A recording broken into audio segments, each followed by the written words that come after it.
Hi, friends. Happy 4th of July! Woo! You can probably hear fireworks going off in the background, so...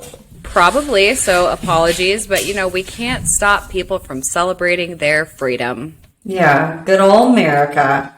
America! So, I'm just going to start with our Something Spiked because it is very patriotic of me. You're going to die. Oh, God. What'd you do? A beer. A Miller Lite! You would. Oh, my gosh. Well, I am drinking this La Vielle Ferme Rosé. How very French and non-patriotic of you. France has one of the best wines. France and Italy, so... Well, I just felt like I could open a bottle of wine, but why when I have this fine Pilsner right here? So... No, thank you. You know how I feel about that. I am not a beer gal. Oh, it just sounds so crispy, and it just, I just felt like it was, and the can is red, white, and blue, and gold, just very American. So had to do it. But it's funny too. So I just got back having dinner with some friends, and Chelsea, my friend, was like, "Tell Alexa I said hi. I don't know her, but I hear her voice all the time. I listen to you guys." I was like, "Oh my gosh, that's so funny." I met her. She was at your birthday. No. Oh, wrong person. Yeah, that was Emily. Chelsea I worked with at the shows here. And got it. Chelsea, actually, fun fact, I mean, I've always been into true crime, but she was the one who got me obsessed with true crime podcasts. She was like, I feel like you would like this podcast called My Favorite Murder. And oh my gosh. After that, like, it was over for me. That's all I listened to. And so shout out to Chelsea. I tried to do a more natural makeup look today, and I hate it. Okay. So, do you have any news before I read our ghost story? I don't have any news. Let's go. I'm ready. Let's do it. Okay, so Jason, who was at our trivia night, shout out to Jason. He sent in this story.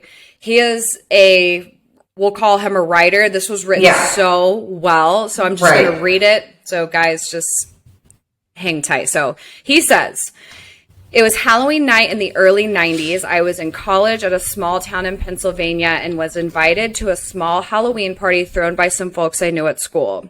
Being typical college kids, the usual Halloween stuff was taking place. They all decided we should go for a walk through a huge community cemetery about a mile from the house.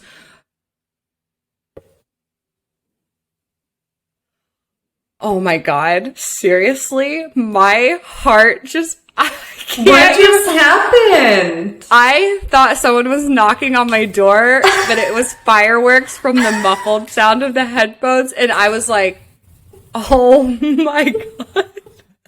I hate you so much.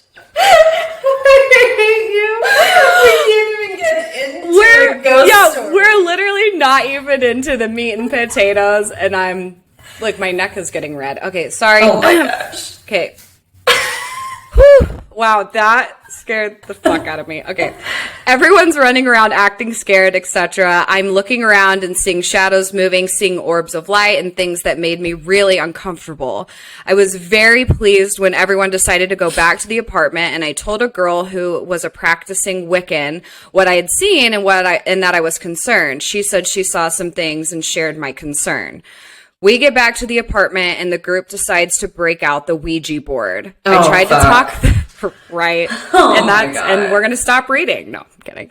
I tried to talk them out of it, but they wouldn't listen, and they formed a little circle around the board and began to talk to it. I stood about 10 feet away watching because there was no way I was touching that thing. I had a really bad incident with a Ouija board when I was 12, and I won't use them at all today. Oh my God. Good idea. So the pointer starts moving around as they talk to the spirit. They ask how old the spirit was, and it spelled out unborn. Okay? Yeah. Oh my gosh. Yeah. Everyone was confused by the response, so they asked for a name, and it spelled this really weird 4-letter name. As soon as the fourth letter came up, one of the girls who had her hand on the pointer screamed, ran from the room as fast as she could, and slammed her bedroom door. Her best friend looks at me and says, "What did you do that for, you asshole?" My response was, I don't know what you're talking about. I'm way over here. I wasn't touching it. The friend then double takes, runs out of the room and into her friend's room. One of the remaining girls then informs us that the girl who ran had been secretly dating this guy from Africa. Hold on. Rogan, stop. No. So, had been, what? Oh, I was just so that way you could see. Oh, gotcha. I was like, wait, what? What? Rogan, no. Okay. So, informs us that the girl who had been secretly dating this guy from Africa had gotten pregnant, secretly had an abortion, and the name the board spelled was the name of the guy who got her pregnant. So, it gets worse. I have chills. I don't like this. Yeah. Ordinarily, yeah, it gets freaky. Ordinarily, you would think that that would stop people from using the board, perhaps taking it outside to have a good barbecue. These folks decided, let's keep going.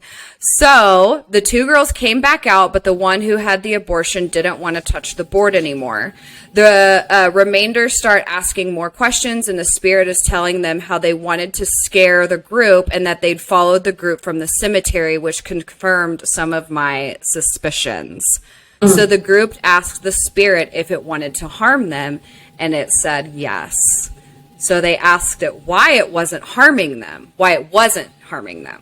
The board spelled my full name, and the kicker to this is that no one in that room knew my middle name, yet that is what the board spelled out.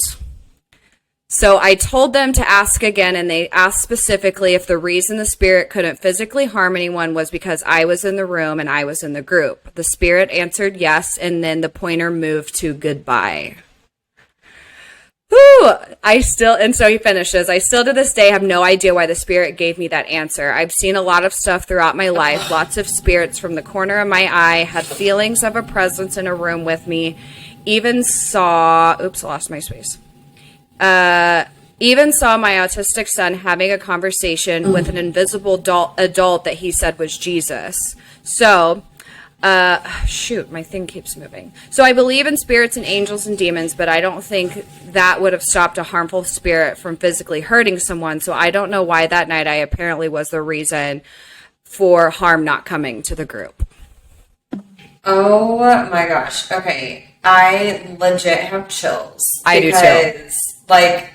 Number one, never mess with a Ouija board. If you want to do that, then you're fucking crazy. Yeah. Number two, the whole abortion and the name of the guy, that's crazy. And then number three, the spirit not harming them because of Jason. That just kind of tells you, Jason must have been a very strong person, intellectually, his soul was strong, his mind was strong, and so they knew, they fully knew that we can't, he was just the strongest, one of the group, a protector. Oh my God. Sorts. So that is, that's so terrifying. Terrifying. It should make, I guess it's comforting to know that the spirit didn't want to harm them because he was protecting them, but still, that just scares the hell out of me. Yeah, the whole thing. Spell out his first and middle name? What in the world? Nuts? Isn't that nuts? Is so scary. And I guess I've heard of Ouija boards, but I didn't realize they spelled things. I thought they just gave you symbols and a letter here and there, it'll take you to the A, and so it's someone whose name starts with an A. No, you ask it a question and it spells out the answer, and there's a yes or no spot on there as well. But and apparently a goodbye. Yeah, and apparently a goodbye. But you want to know what's crazy too is they sell Ouija boards at Walmart. You can buy one at Walmart. You can buy one anywhere. In the game section, where you buy other games. Yeah, which is Listen, I do think that, you know, if they're going to sell Bibles, they got to be able to sell other shit. But to put it in the game section, I've definitely heard that before. I think that's a little messed up because a kid can take that home not knowing or whatever the case be. Oh, my God. And then they're inviting all that in. Oh, my God. That's terrifying. Anyway, yeah. So, guys, great story. Stay away from Ouija boards. I know. And it was written so well. It's like every sentence when I read that by myself, I was like, and then it kept getting better. I'm like, oh God. Oh, God. Oh, gosh. So, guys, we are forced now to read your ghost stories. I prefer you guys to send these to Alexa so she can read them first, and then I won't be forced to read them and be scared by fireworks in the background. So, that's that. Yay! Good job, Cadence. Yay, I made it. I'm not going to sleep tonight, but here we are. I do it for you guys. So yeah, she does. All right, well, let's get into it. All right, you want to do the disclaimer? Oh, shit, I didn't copy it over. Yeah, 1 second. Okay, I'm going to recite this from memory. So, our videos and podcasts are for entertainment purposes only. All information discussed was found on the internet. Keep in mind, we will talk all things sinister, which may include things that are not suitable for all audiences. Viewer and listener discretion is advised. Close enough. You did good. Okay, close enough. Guys, you get a B minus. Yeah, thank you. I'll take it. B's get degrees. Yep. So, drinking word. Ooh. Cannibal. This is kind of a hard one. Yeah, Hannibal or cannibal or... I mean, didn't he only eat one person? So, apparently... Yeah. What if we did... Like, or even like mental or psychiatric or... Because he had a lot of situations. Yeah, he did. Man, this is really like a hard one, to be honest, because it's a pretty quick story. Let's do kill. Kill? Kill, killed, kilt, killer. Okay. Okay. Just because, honestly, I thought about cannibal or like brains or something, but it's like, I only say that like 5 times. Okay. So, guys, all that being said, today we are talking about Robert Maudsley, and I hope I'm saying that right. Also known as Hannibal the Cannibal, the Brain Eater, Blue, and Spoons. And we'll talk about that. We'll talk about why he is known as Britain's most dangerous prisoner, having murdered 4 people, 3 of those being when he was locked up. So, there is a lot. I mean, the story is pretty short, sweet, and to the point, but I've got a lot of questions for you, Alexa, and some of my opinions I'm going to need about this story. So, here we go. He was born June 26, 1953, so that's kind of taking it back, but we're still in Cancer season. Mm-hmm. So, as a Cancer, sensitive, moody, intense. This guy is all of the above. Motivated by emotion. Mm-hmm. So, I mean, that's really all of those things are him. Just frickin' crybaby. No, I'm just kidding. But a frickin' crybaby. Frickin' crybaby. So, he is one of 12 kids from Liverpool. Like, that's insane. I remember he had. Not. Hey. Like, can you imagine having 11 brothers and sisters? No. 11 brothers and sisters. There are 8 grandkids between 7, 8. Anyways, I lose track. Some of them I don't really consider anymore. But, you know, and they're hard enough to keep track of between my sisters and my cousins. Yeah. So, no, I can't imagine. Yeah. Like, how do you remember birthdays and names or, like, who's going where? Yeah. And his parents didn't. So I guess that answers your question. Right. I can't even imagine. Like, I couldn't imagine. Yeah, it makes me want to throw up. So that being said, his parents didn't give a shit about any of these kids. He spent most of his early years in a Catholic orphanage. Mm-hmm. And what's so sad is that him and all of his siblings that ended up here much preferred the orphanage compared to living at home with their parents. They saw the nuns as family. They were actually closer as siblings when they were in the orphanage as opposed to when they went home. So the parents did come by the orphanage to visit. Yeah. And looking back, they say, it was kind of like, strangers just coming by to say hi. It's not like we had any ill will towards them, but we just didn't want to. Happier without them. Yeah. That makes me so sad. So sad. And we're also talking about the 50s. Like, we're still not in the day and age where orphanages really looked out for kids. I mean, I'm not saying this was a bad orphanage, but still not a great time for, like, taking children's mental health into consideration. So you can only imagine. Yeah. Like, preferring a facility over going back to your home. Actually going home. Yeah, I mean, it's probably because they got the love and the attention and then support and nurturing and like, food and a bed. And right, food, I mean, the standard living supplies, that they needed, in the orphanage versus at home. Right, yeah, it's so sad. So at the age of 8, his parents did come back for him and a few of his siblings. They immediately subjected them to physical abuse that led to social services taking him away again, but now placing him into multiple foster homes.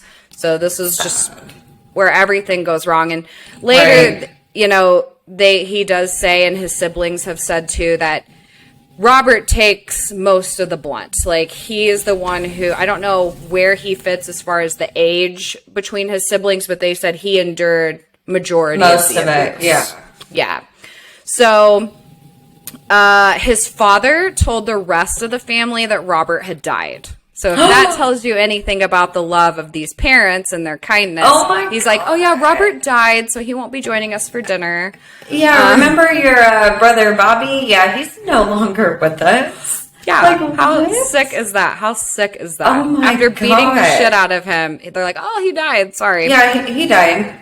Yeah, awful. So, Robert later claims that he was raped by his father and, of course, like we said, suffered physical, mental, emotional abuse. And a quote from him is, "All I remember of my childhood is the beatings. Once I was locked in a room for 6 months, and my father only opened the door to come in to beat me 4 or 6 times a day. He used to hit me with sticks or rods, and once he bust a .22 air rifle over my back."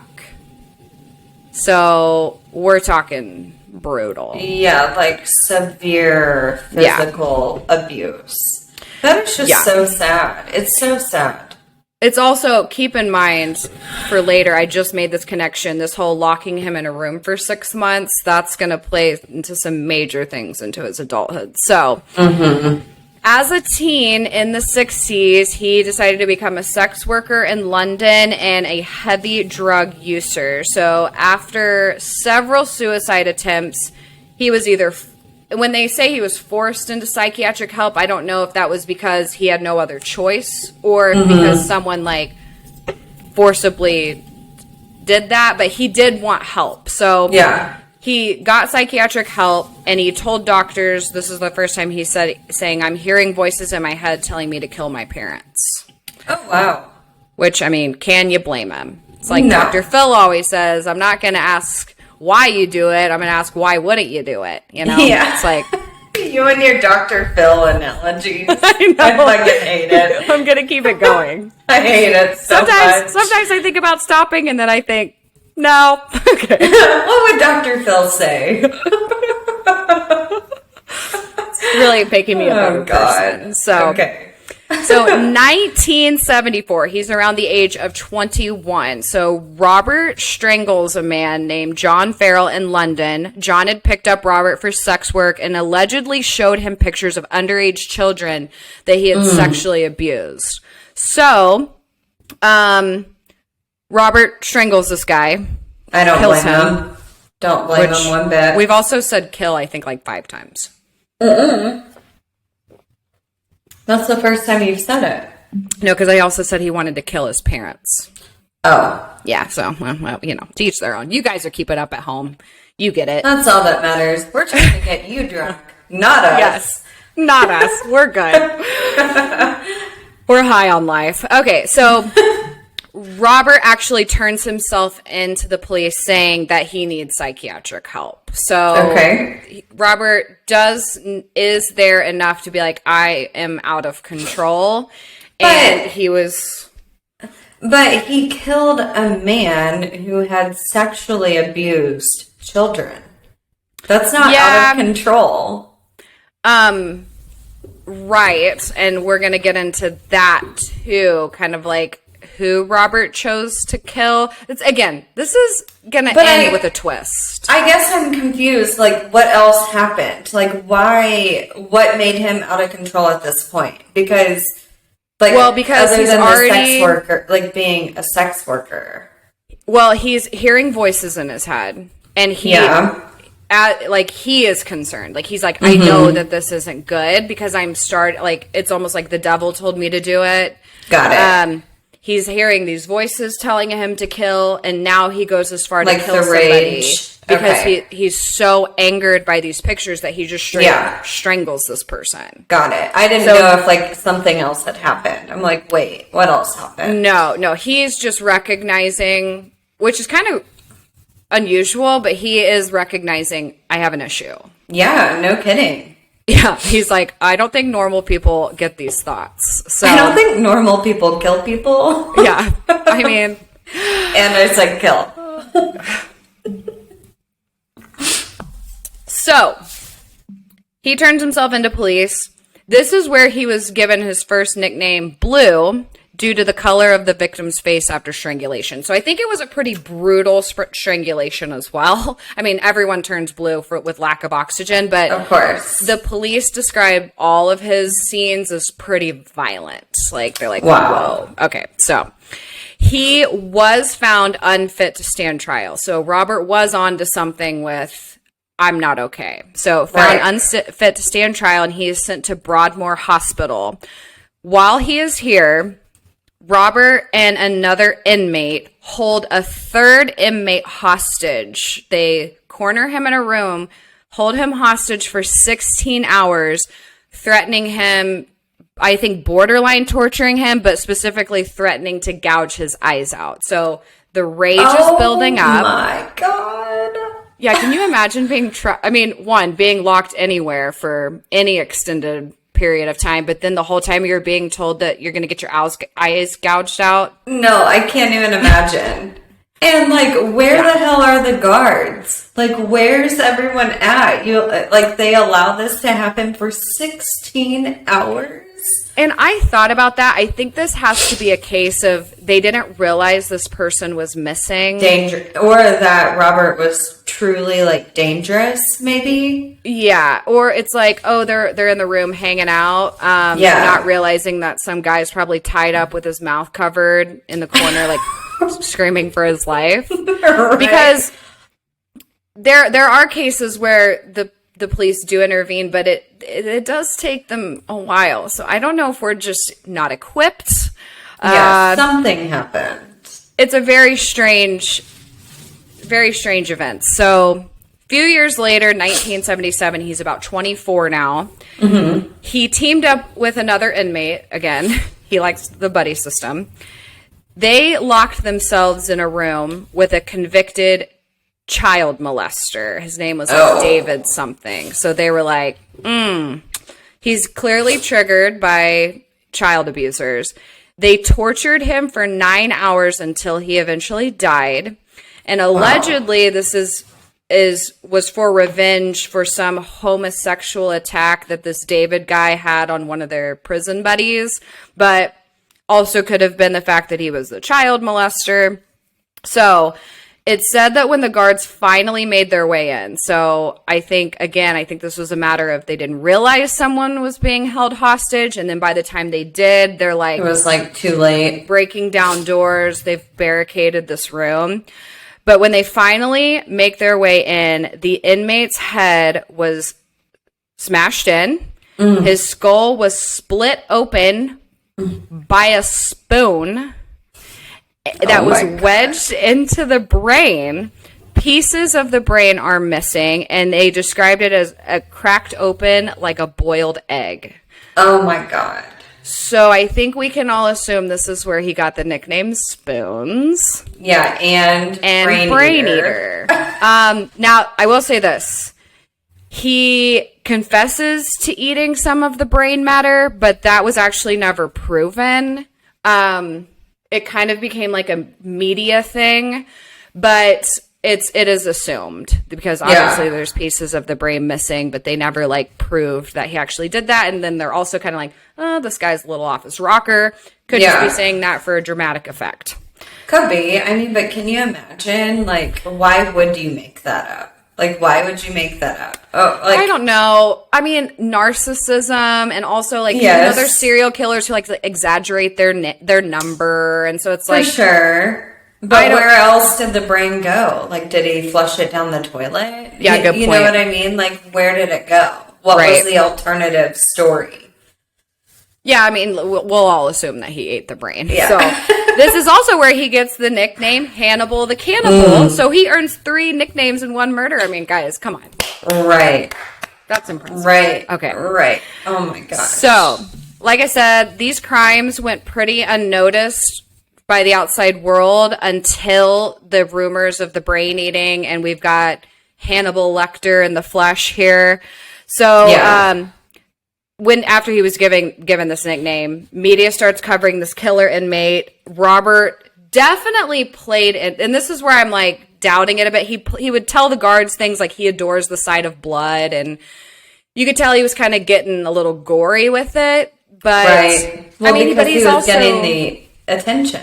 Yeah, but he also was deemed mentally unstable at this point. Like, he's still in a hospital at this point. Right. He's not even in an actual prison. So it's like, maybe, who knows? Maybe he did. Maybe he did.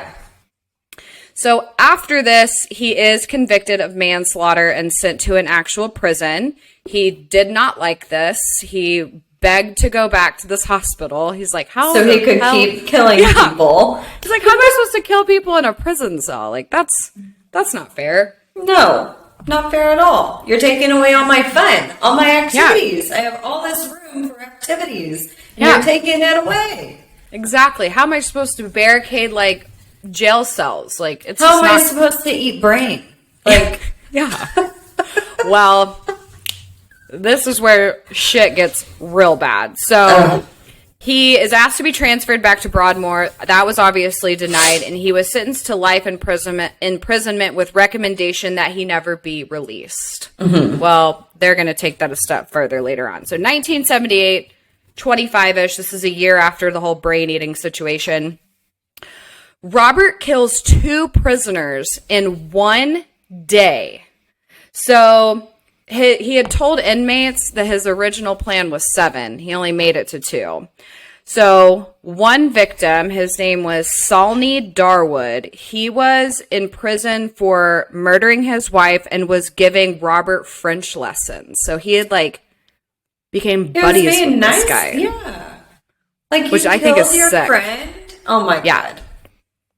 So Robert invited him into a cell. He strangles him, stabs him, and then hid his body under his bed.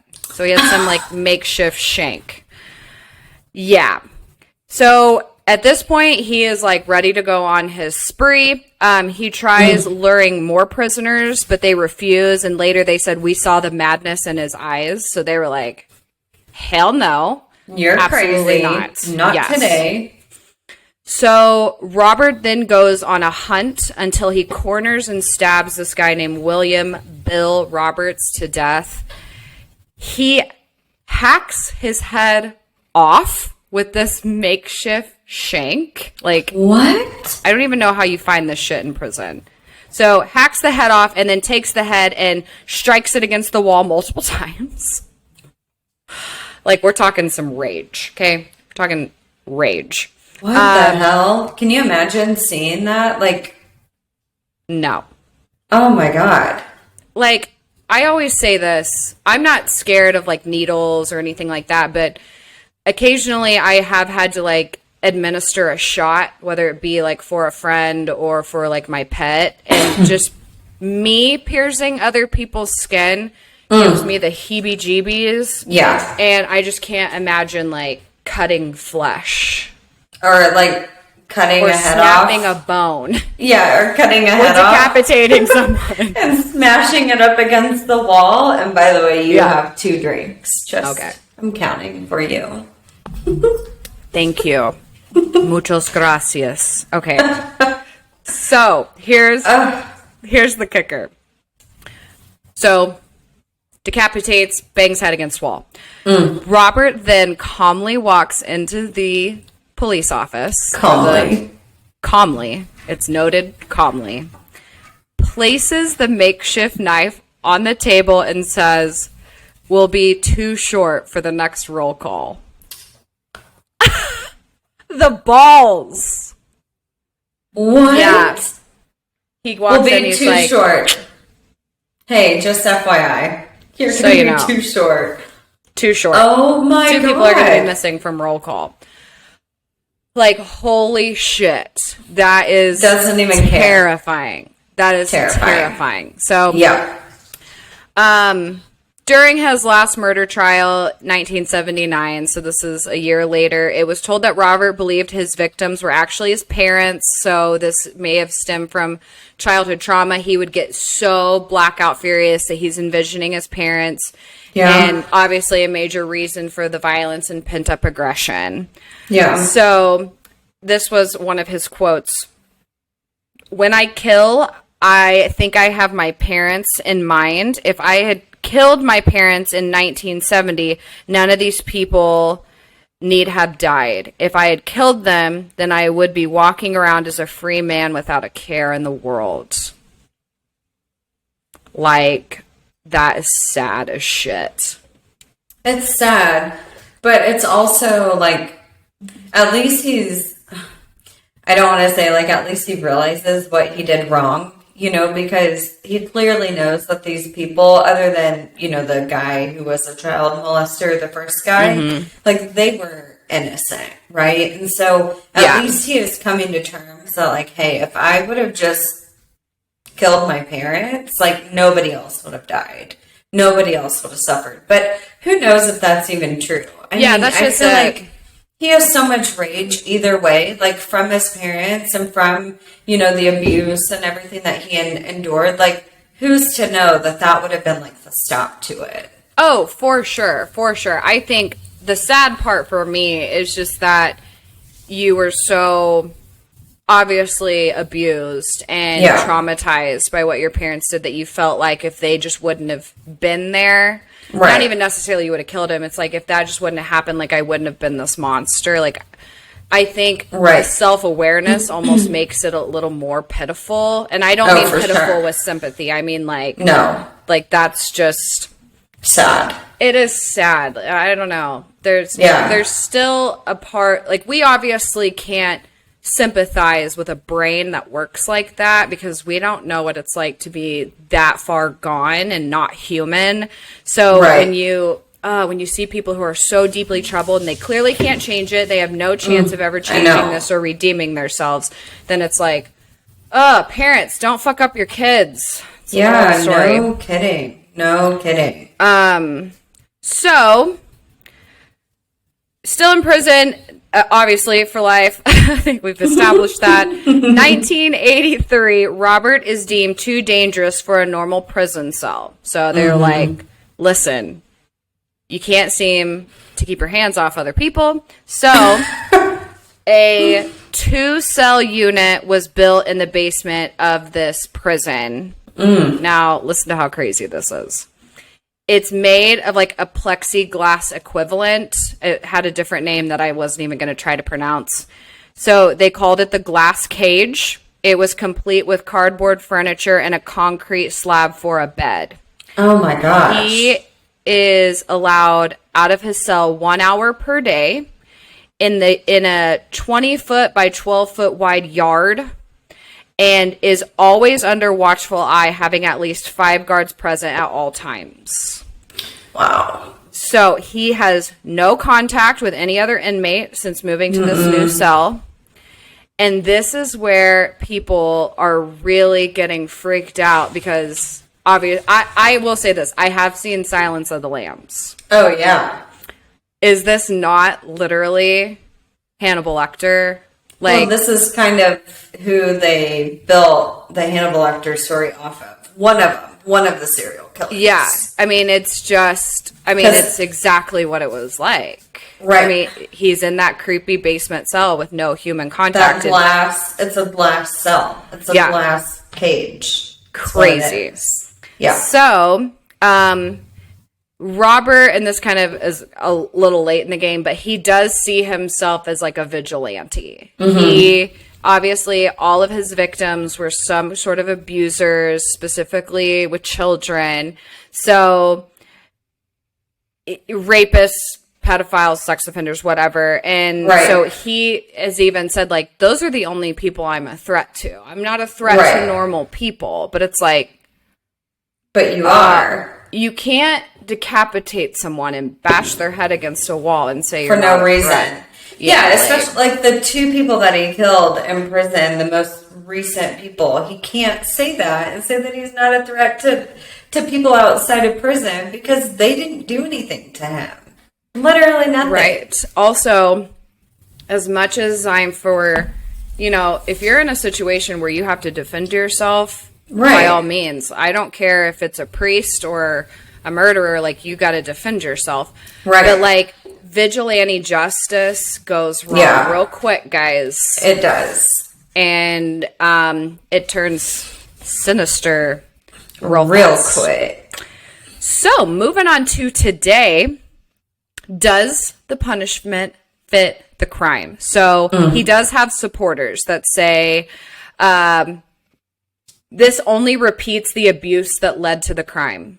Like, this is why he is the way that he is. You guys are making this not only no better, but you're making it worse. So a quote from Robert said, "It does not matter to them whether I am mad or bad. They do not know the answer, and they do not care just so long as I am kept out of sight and out of mind. I am left to stagnate, vegetate, and to regress, left to confront my solitary head-on with people who have eyes but don't see, and who have ears but don't hear, who have mouths but don't speak. My life in solitary is one long period of unbroken depression." That's sad. Right? Oh my God. It's a story that makes me feel weird. It makes me feel weird because, again, he's not wrong in saying the only people he murdered were terrible fucking people. Right. And man, it's just tough. So his supporters go on to point out that he hasn't committed a crime in over 25 years, and they see him because he hasn't been around fucking people. I'm like, probably exactly. Put him back in general population and see what happens. Or just in normal prison. Like, be like, dude, we'll put you in prison for 1 year and we'll see what happens in one day. Yeah. So they see him as a victim of uncaring, unsympathetic prison system that denies treatment and rehabilitation, which I do agree. I think prison needs rehabilitation, reformation, but that doesn't always mean like rehabilitation to get out, too. No. It could be rehabilitation just to live something of a better life in prison. So Right. I don't know. This guy, it's a tough one. So he's said to have a genius level IQ, a love for classical music, poetry, art. He wants to obtain a degree in music theory, friends and family. So he does get visitors, like reporters have gone and things like that. But they call him gentle, kind, highly intelligent, enjoy his sense of humor. I'm like, what the fuck does he have to joke about? Like, does he have a bit about cardboard furniture? Like, this guy doesn't know anything. He or a cement bed. Nothing. He doesn't. But you know what? Like, I kind of, like you said, I kind of sympathize with him to a point because he's not going to harm good people. Like, he's not going to harm, maybe. I mean, he didn't. He hasn't. Right. And his rage is built up towards like bad people and the bad things that happen to him. But yeah, like what the hell is he joking about? Like how does he even know jokes? What's even funny that happens in his world or in his day-to-day life? So he is like still in solitary confinement like today, like still living in this prison cell today, like oh yes. So we'll get into that. So, obviously, other than his sense of humor, it has taken a toll on his physical appearance. It's declined quicker than normal. Gray hair, sunken face, pale skin due to lack of light, frail. One psychiatrist met with Robert for a period of about 3 years, on and off interviews, testing, things like that, and thought, he or she, I don't know who, I think it was a man, thought he was actually making great progress, was on his way to removing some of his aggression and violence. So, quote from the psychiatrist, as far as I can tell, the prison authorities are trying to break him. Every time they see him making a little progress, they throw a spanner in the works. He spent a time in Woodhill Prison, and there he was getting on well with the staff, even playing chess with them. He had access to books and music and television. Now they've put him back in the cage at Wakefield. His troubles started because he got locked up as a kid. Remember that 4 to 6 month period. And now here he is spending it in a glass cage. Right. So his trouble started because he got locked up as a kid. All they do when they put him back in there is bring all the trauma back to him. So here's the thing. Like, I don't want to sympathize with a murderer, especially like a brutal attacker, but it's like, I don't think this is the answer. No, and you want to know what's funny? Like, my brother and I were just talking about this literally yesterday. Like, we were talking about people that are in solitary confinement. And I swear to God, if you ask any psychiatrist or any psychologist, is this the way to go? There's no way they would say yes. There's no way they would say, yeah, this is going to help this human being and this is going to help them, behave. Like, I understand, like, breaking a person down to where they're compliant and to where they will be compliant, but for so long, for 20 some years or 30 some years, like, how do you expect that person to be any type of normal? How do you expect them to not be an animal? How do you expect them to not come out and want to kill and want to, complete the rage, that's going on in their mind? It doesn't make sense to me. It's like you're putting, and my brother had a great analogy. You go to like an animal shelter, right? And you see dogs in cages. And there are some dogs that are terrified, like backed in a corner. There are other dogs, whenever you go towards, the chain or, the caged area, they come and like bark at it. They're ready to attack. And then there's other dogs that don't even like pay attention, right? Yeah. And that's the same situation that happens with humans. If you put a human in a cage, they're going to act a certain way, but none of it's going to be positive. Right. So, I don't know. Yeah. It's wild. Well, and I think playing devil's advocate here, this guy is different because he hasn't harmed kids. He hasn't harmed any innocent people. But, like, let's take a child molester or, like, a serial killer. Right. And you put them in prison. And not only do the families and the citizens of the town want justice, but the guards, I'm sure, are pissed. Right. Other people are pissed, or the other prisoners are pissed. And so it's like, and you have it like, let's say, an uncooperative prisoner at that. So you put them in there to break them. And I agree. I think overall I agree that it's a good tactic to break someone. It's a great form of temporary punishment to get somebody to act in line.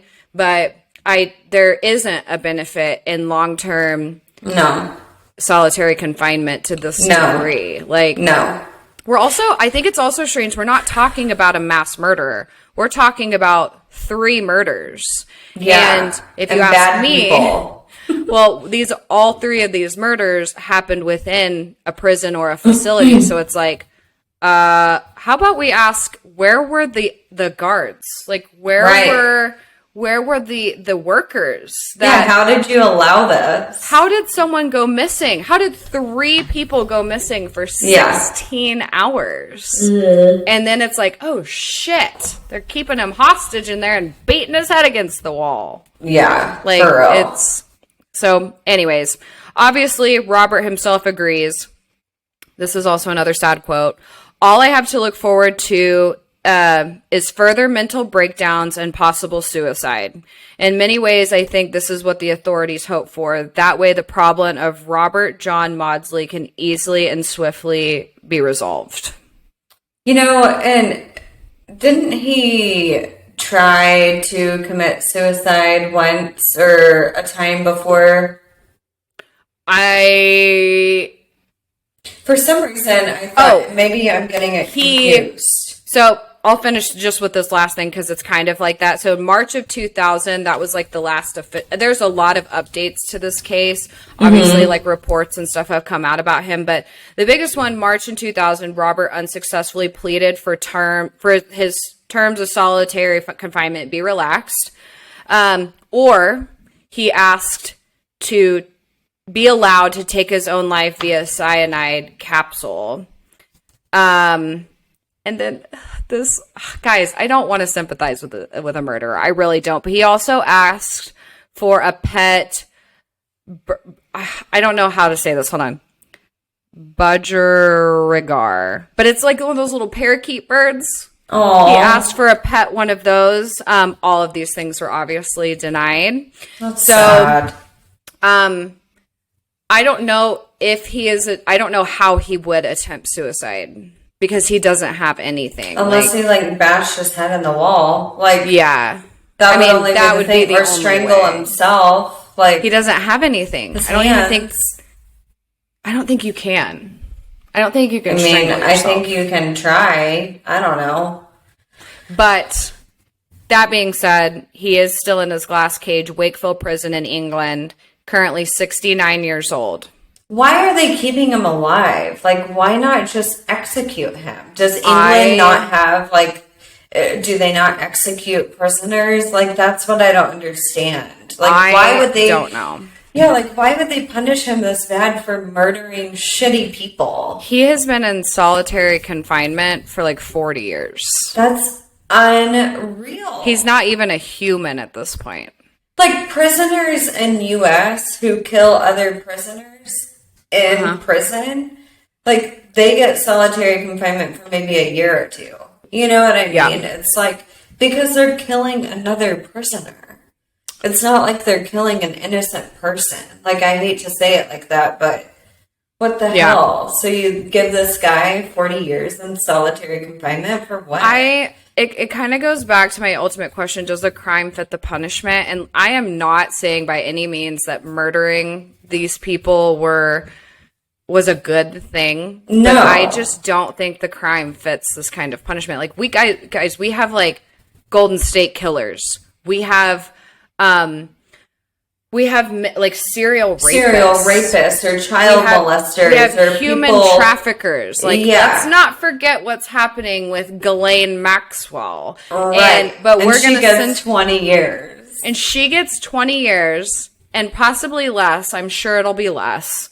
Or R. Kelly. She gets or R. Kelly. And again, I hate to compare crimes because a crime is a crime. But I just don't think, I have to agree. When I was first reading this and I saw that he had supporters, I was like, how does this guy have supporters? That's insane to me. And then you're whoa, wait a second. But then I was like, oh wait, he's been in a glass cage on a concrete slab bed for 40 years for killing 3 other criminals and a child molester. So yeah, that doesn't make any sense to me. That makes no sense to me. I don't know how the country of England has allowed this to happen. I mean, and like you said, he's a criminal. He's a bad person. Yeah, he is. He shouldn't have done what he did. But punishing him this way is not the right way. And at this point, it's obviously still punishment, but at this point, you're just keeping a dead person alive. It'd be like keeping someone on a ventilator for 20 years. Like, what is the point? This isn't a human. You're never going to rehabilitate him to even be like a coherent person. Right. And you know what? Like, why don't you give him a chance and put him in like maximum security where he can at least be around other terrible inmates? And you know what? If he does good, then great. If he does bad and kills another shitty person, like, I hate to say it, but if they are a mass murderer who actually killed more people than he did, like, what's the big deal? I mean, at this point, he ain't killing no one. He is 69. He hasn't seen the sun in 40 years. Yeah. How is he even alive? I don't know. It's crazy, but... And we said kill like 7 times. I know. But he officially goes by Uncle Bob, and he is one of the country's longest-serving prisoners as well. Wow. Yeah, because he's been in it since he was like 20-something. Yeah.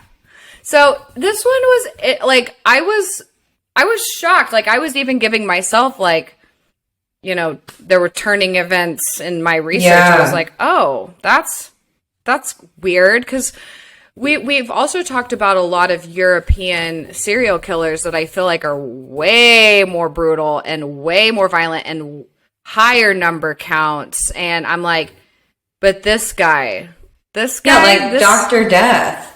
Yeah, yes. Like, what the hell? So anyways, that is the story of Hannibal the Cannibal, Robert Maudsley. So I know we always ask for your guys' feedback on this stuff, but I think this is interesting. It's very interesting. It's very sad, and I would never think that I would side with a murderer, but I am Team Robert. I'm sorry. Yeah, it's just... He does not need to be in a glass cage until he dies. Like, either you need to sentence him to death and, like, euthanize him or whatever. Seriously. Or give him the damn cyanide pills and let him take his own life, or let him live his last couple of years with other inmates. The other side of this, too, is obviously, you know, euthanasia in whatever form is seen as like, oh, well, that's an easy way out for the killer. And so a lot of families are like, no, I want him to rot in prison. But like, nobody is like, yeah, make him rot in prison. Like, none of the victims' families, right? Again, other criminals, none of them are like going at bat to make sure like, no one is saying, does that make sense? What am I trying to say here? No, it does make sense. It's not like a person who killed children or a person and who the families are fighting back, like wanting justice. Like, no one's like, everyone's like, yeah, guys, you can kill him. Like, it's fine. We're good. Just give him his cyanide pill. Unbelievable. So it's just, it's very sad. Someone, like a journalist or a writer or whoever's like interviewing him, just take him a bunch of cherries and he can swallow all the cherry seeds. I mean, right. It might work. I mean, maybe. I don't know. Guard, like, I don't know. Can a guard like take him a bunch of cherries and have him swallow the cherry seeds? Might work. I mean, he got nifty with a shank. I mean, to a point of decapitating a guy. You would think he would have figured it out by now. But yeah, you would think. Wow. This is not promoting suicide, but damn. No, but how can you imagine living like that? Like, how can you? I cannot. Yeah. Like, I even think back to quarantine and like being in my house 90% of the time for almost a year and going freaking nuts. And that's with all the luxuries of life: food, sunshine, water, friends, TV, a cell phone. Oh, mine lasted for like 2 weeks. Oh, yeah. No, I definitely got out. But I remember when they tried to tell me... Not even 2 weeks. I was like 2 days. I'm like, fuck this. Yeah. I'm still going to the grocery store and everything. They're like, if you're even seen walking around the block, they're going to tell you. And I was like, they're going to tell me what? Go home? Yeah. Okay. Like, you can't tell me I can't... You can't tell me I can't walk around the block, and I would love to see them be like, get back to your house or I'm calling your parents. Like, what are they going to do? Right. Yeah, like, what are arrest they going to me do? for walking outside? Right. That was my favorite. Anyways. Yeah, that is it, kids. Story. Yes, I feel like our cancer stories are going to be the emotional ones. Like, those are the ones that are going to be like, they're going to hit in weird places. Not saying we're going to feel bad for all cancer serial killers, but it's like this, there's a lot of emotion with cancers. Yeah, there is a lot of emotion. There really is. So, well, guys, it's the day before the 4th of July. This is coming out the day after the 4th of July. And this month, I don't think we have any huge updates with the podcast, but in August, we're going to Podcast Movement. We are. Also, wearing our new shirts. Yeah, it's so cute. A detective. So if you're watching on YouTube, you can get these. The back is super cute too. It says "Don't kill my vibe."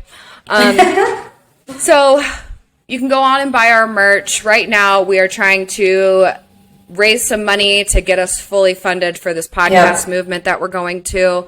So our PayPal is linked in our bio on Instagram. You can buy merch. You can subscribe to Patreon. There's some cheap options on that too. So just know that it's 100% going to that for us right now. Yes. And if you want to start your own podcast on Buzzsprout, it's a lot of fun. We thoroughly enjoy doing this, except for days that we don't. And I'm kidding. I'm kidding. Oh my God. I'm kidding. We love this. It's actually, this consumes about as much time as almost my full-time job. So it's, because it's worth it. It's a blast. Yeah, it's worth it. But if you want to start your own podcast, then let us know. We can send you a link to get started, and just signing up, you'll get an Amazon gift card. So that's really exciting. I almost wish I could just start my own podcast. Just get an Amazon gift card. I could really use that right now, guys. Times are tough. So anyways, thank you to the patrons that we do have, and that's all of my news. Yeah. Thank you so much. And like she said, we do want to go to this podcast movement. So if you want to support us, you know how to do it. You know what to do and when to do it. What's that and from? Just do it. I don't know. Do it. Do it now. Lick it good. Okay. Oh, she went there. She went there. I went there. All right, guys. Well, we'll see you next week. Next Thursday. Next Tuesday. Stay sinister, y'all. Bye.